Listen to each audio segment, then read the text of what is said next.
So we're finally at the long-awaited moment of showing some integrated deep tissue massage work on a full body mentality here.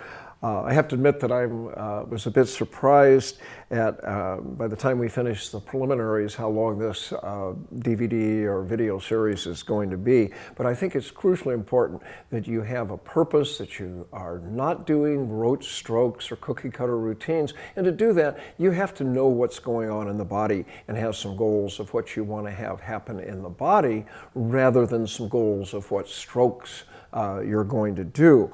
And I will mention on this that a lot of times I notice with students, they get a little bit hamstrung on trying to decide what they're going to do beforehand. And I just want to say that I'm fumbling along all the time in my massages, and I've just learned that I can't decide what I'm going to do until I start doing it. And I've also learned that prodding and poking and trying to decide keeps changing back and forth between evaluation and doing work. So I'm always evaluating when I work. I don't waste time testing, moving around, and having this client feel like a sack of flour that I'm moving around on the table. So that brings us to the fact that a lot of spa massages particularly are cutting down from an hour to 50 minutes, and our clients come in there and they want a full body deep tissue massage. My personal thought is 50 minutes is too short a time, but we've got to deal with reality. So the key to this is two things: knowing where to work. That's divided into a couple little areas there. One is, when are you done? So don't try for perfection if you've got a limited deep tissue massage going and somebody mentions they have a shoulder or a knee, a hip, or something like that. Get things free, moving. Get that inertia covered so that when they're out moving, maybe they'll continue to improve for days to come, rather than have that sort of superficial feel-good massage feeling of that felt good when it happened, but an hour or two afterwards, we're back there. The other thing that we have to sometimes do is toss in the towel. If we're working on something for 2 minutes, 3 minutes with a limited time frame and nothing is happening, then we have to sometimes decide, maybe it's not coming from here. Maybe because her rhomboids are tight, maybe it's coming from her chest and that's pulling that. Or that this just isn't the time, or that person is not quite ready to let loose. We don't want to just keep cranking away on something, and if it doesn't feel like it's improving in a minute or 2 minutes at the most, then we either have to decide to move on, look for other greener pastures, or possibly try a different technique to work on a different angle, a different tool, use our body mechanics and things like that. So saving time is the other end of this, and there are great discrepancies left and right, front and back in the body. And one of the things that I notice when I'm going out and getting massages, which I do a lot, number one because I love it, but number two to sort of see how people are working out there, is that people are doing rote techniques left and right exactly the same.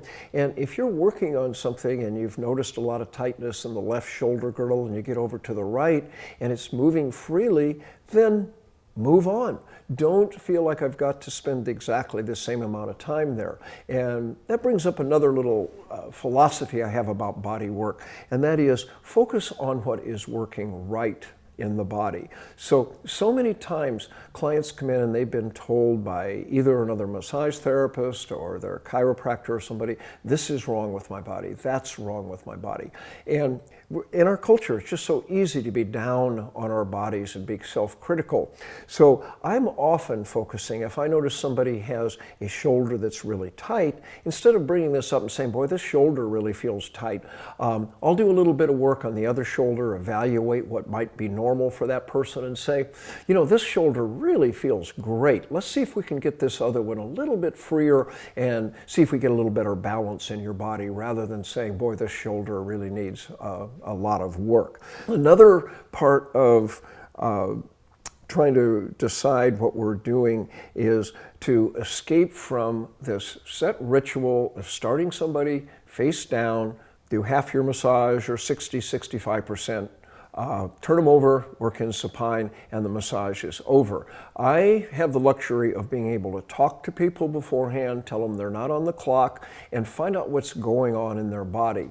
And so in this massage, I'm going to work at a little different mode than just showing you prone and supine. I'm going to actually give a bit of a body work session to Kay, working probably a bit over an hour because I may try to show you more than I actually would in a massage. Now, I want you to take this into consideration.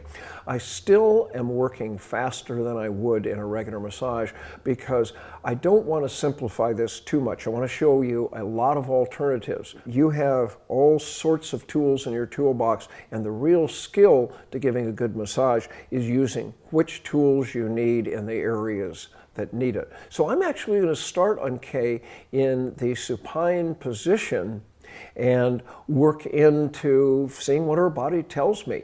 Your clients might be quite surprised to find that you say lay on your back when 98% of the time they're always told to lie face down in the face rest. It also enables you, if you do a little bit of work in the supine position first, it enables you to communicate with them rather than have them face down in the face rest where it's difficult to talk. So I do a rather quick supine movement here with Kay, and then we'll probably get her into a prone depending on what I find in her body. So let's start the massage and we'll see where it takes us, because every massage is a new adventure for me. I don't get hung up with some set routine. So I'm going to start with Kay's neck.